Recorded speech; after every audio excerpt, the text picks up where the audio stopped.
एक छोटे से गांव में एक गरीब औरत ने एक पुत्र को जन्म दिया। बच्चा सुंदर था, लेकिन सबसे अनोखी बात यह थी कि उसके हाथ पर एक नीले रंग का दाग था। गांव के बड़े बुजुर्गों और पंडितों ने इसे शुभ संकेत माना। जब पंडितों ने बच्चे की कुंडली देखी तो उन्होंने एक चौंकाने वाली भविष्यवाणी की। यह बालक 14 वर्ष की आयु में राजकुमारी से विवाह करेगा और भविष्य में राजा बनेगा। यह खबर जंगल की आग की तरह पूरे राज्य में फैल गई और अंततः राजा के कानों तक भी पहुंची। राजा को यह सुनकर गहरा आघात लगा। उसे यह स्वीकार नहीं था कि कोई गरीब और अज्ञात लड़का उसकी पुत्री का पति बने और उसके राज्य पर शासन करे। उसकी आंखों में जलन और ईर्ष्या उमड़ पड़ी। वह हर हाल में इस भविष्यवाणी को गलत साबित करना चाहता था। राजा ने तुरंत सैनिकों को भेजा और नवजात शिशु को उसकी मां से छीन लिया, लेकिन वह सीधे बच्चे को मारने का आदेश नहीं दे सकता था, क्योंकि यह उसकी प्रतिष्ठा के खिलाफ था। उसने एक चाल चली। बच्चे को एक लकड़ी के संदूक में बंद करवाकर नदी में बहा दिया। उसका मानना था कि बच्चा या तो नदी में डूब जाएगा या किसी हिंसक जीव का शिकार बन जाएगा। राजा द्वारा नदी में बहाया गया संदूक बहता हुआ दूर एक गांव की ओर चला गया। संयोग से वह एक पंचक्की में जाकर अटक गया। उस पंचक्की का मालिक एक दयालु वृद्ध व्यक्ति था, जिसका कोई संतान नहीं था। जब उसने संदूक खोला तो अंदर एक मासूम नवजात शिशु को देखकर वह दंग रह गया। बच्चे की नाजुक मुस्कान ने उसके हृदय को पिघला दिया और उसने उसे अपनी संतान के रूप में पालने का निश्चय किया। वृद्ध व्यक्ति ने बच्चे का नाम वीर रखा और उसे बड़े प्यार से पाला। वीर बचपन से ही बुद्धिमान और साहसी था। वह न केवल शारीरिक रूप से बलवान था, बल्कि उसे शास्त्रों और रणनीतियों का भी अच्छा ज्ञान था। समय के साथ वह एक सुंदर, विनम्र और चतुर युवक बन गया। गांव में सभी उसे पसंद करते थे, लेकिन वीर को हमेशा यह जिज्ञासा बनी रहती थी कि वह वास्तव में कौन है और उसके माता पिता कौन थे। वृद्ध व्यक्ति ने उसे बताया कि वह उसे नदी में बहते हुए मिला था, लेकिन उसके असली माता पिता के बारे में कोई जानकारी नहीं थी। वीर की बुद्धिमत्ता और वीरता की चर्चा दूर दूर तक फैल गई। एक दिन राजा ने उसे देखा और उसके हाथ पर नीले रंग का दाग देखकर तुरंत पहचान लिया कि यह वही बच्चा है जिसे उसने मरवाने का आदेश दिया था। यह जानकर राजा का हृदय ईर्ष्या और क्रोध से भर गया। उसने सोचा कि यदि यह युवक जीवित रहा तो भविष्यवाणी सच हो जाएगी और वह उसकी बेटी से विवाह करके राजा बन जाएगा।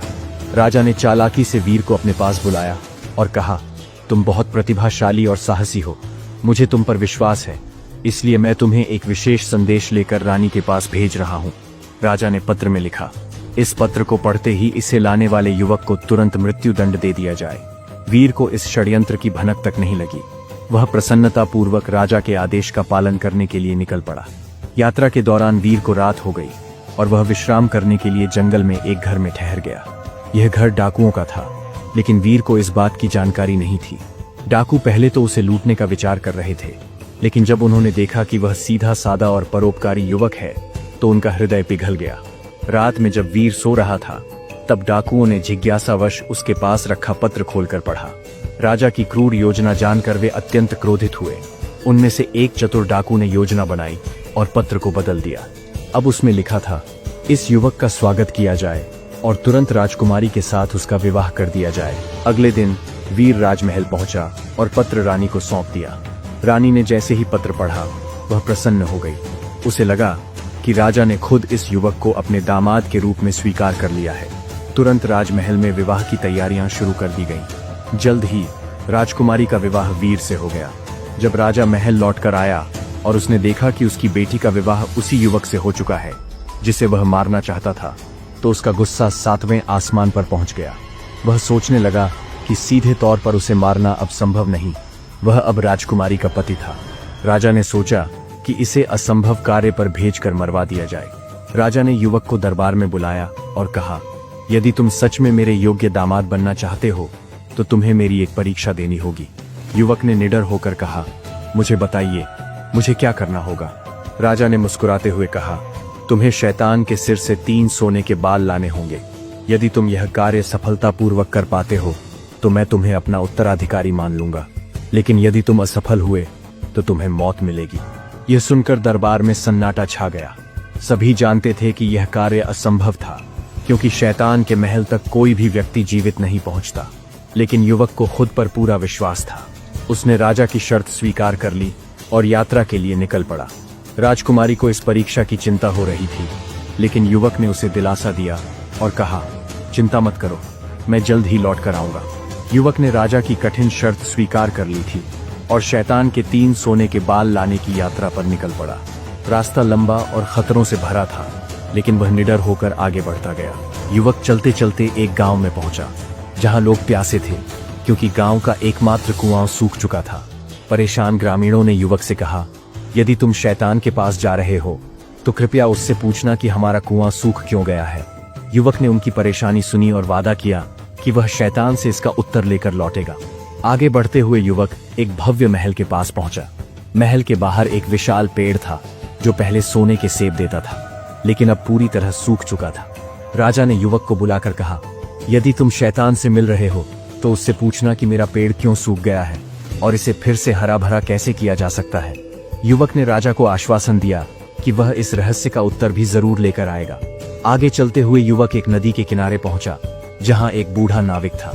वह नदी के एक किनारे से दूसरे किनारे तक लोगों को पार कराता रहता था, लेकिन वह खुद कभी मुक्त नहीं हो पाता था।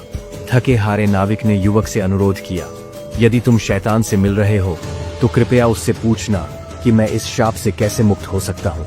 युवक ने उसकी बात भी ध्यान में रखी और आगे की यात्रा पर निकल पड़ा। आखिरकार युवक शैतान के महल तक पहुंच गया। महल में प्रवेश करना असंभव था, लेकिन सौभाग्य से वहां उसे शैतान की मां मिल गई। वह एक दयालु महिला थी और जब उसने युवक की कहानी सुनी तो उसे उस पर दया आ गई। शैतान की मां ने कहा, यदि शैतान ने तुम्हें देख लिया तो वह तुम्हें मार डालेगा। मैं तुम्हारी मदद कर सकती हूँ, लेकिन तुम्हें चुपचाप रहना होगा। युवक ने सहमति में सिर हिलाया। तब शैतान की मां ने उसे एक पोटली में छिपा दिया।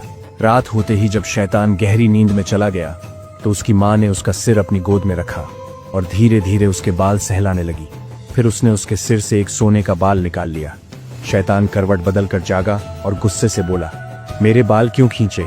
उसकी मां ने मुस्कुराकर कहा, बस ऐसे ही, लेकिन मुझे एक सवाल का जवाब चाहिए। एक गांव का कुआं सूख गया है, उसका पानी कैसे लौट सकता है? शैतान ने ऊँघते हुए जवाब दिया, कुएं में एक मेंढक बैठा है, जब तक उसे निकाला नहीं जाएगा पानी वापस नहीं आएगा। शैतान फिर सो गया। उसकी मां ने दूसरा सोने का बाल खींच लिया।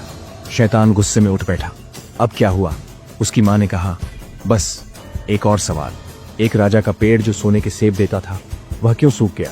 शैतान ने जवाब दिया, पेड़ की जड़ों में एक चूहा छिपा है, जब तक उसे हटाया नहीं जाएगा पेड़ फिर से हरा नहीं होगा। फिर शैतान वापस सो गया। उसकी मां ने तीसरा सोने का बाल खींच लिया। शैतान फिर से उठा और चिल्लाया, अब क्यों खींचा?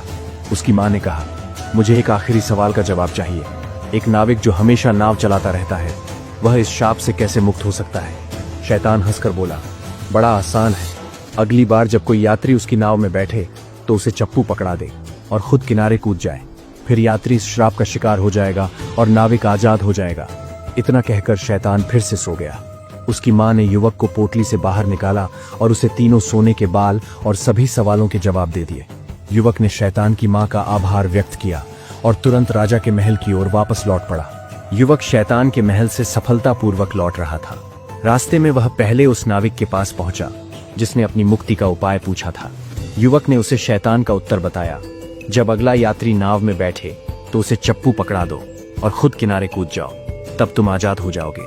नाविक बहुत खुश हुआ और इनाम स्वरूप युवक को एक बड़ी थैली भरकर सोने के सिक्के दे दिए। इसके बाद युवक उस राजा के महल पहुंचा जिसके सोने के सेब वाला पेड़ सूख गया था।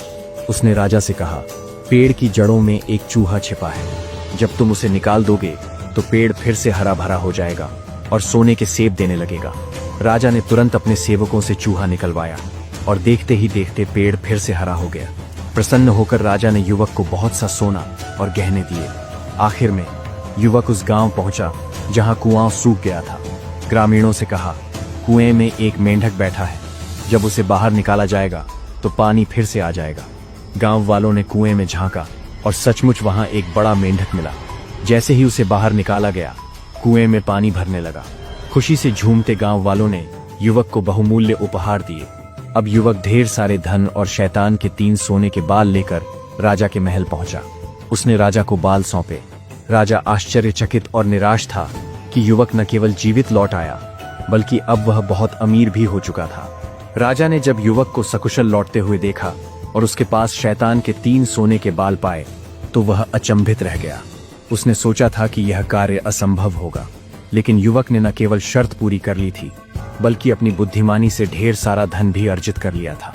राजा को अब कोई बहाना नहीं सूझा। वह चाहकर भी युवक को अपना दामाद मानने से इनकार नहीं कर सकता था। राजकुमारी अपने पति से मिलकर बहुत खुश हुई। पूरे राज्य में इस बात की चर्चा होने लगी कि किस प्रकार एक साधारण युवक ने अपनी सूझबूझ और परिश्रम से असंभव को संभव बना दिया। युवक अब केवल राजकुमारी का पति ही नहीं, बल्कि एक बहुत धनवान और सम्मानित व्यक्ति भी बन चुका था। कुछ समय बाद राजा की उम्र बढ़ने लगी और वह शासन करने में अक्षम हो गया। प्रजा ने मांग की कि युवक को राजा बनाया जाए, क्योंकि उसने अपनी बुद्धिमत्ता और साहस से सिद्ध कर दिया था कि वह एक योग्य शासक होगा। राजा को हार माननी पड़ी और अंततः युवक को ही राज्य का उत्तराधिकारी घोषित कर दिया गया। इस प्रकार भविष्यवाणी सच साबित हुई। वह गरीब युवक, जिसे राजा ने कई बार मारने की योजना बनाई थी, अंत में राजा बन ही गया। इस कहानी से हमें यह सीख मिलती है कि परिश्रम, बुद्धिमानी और भाग्य के बल पर कोई भी कठिनाई पार की जा सकती है। न्याय देर से ही सही, लेकिन मिलता अवश्य है।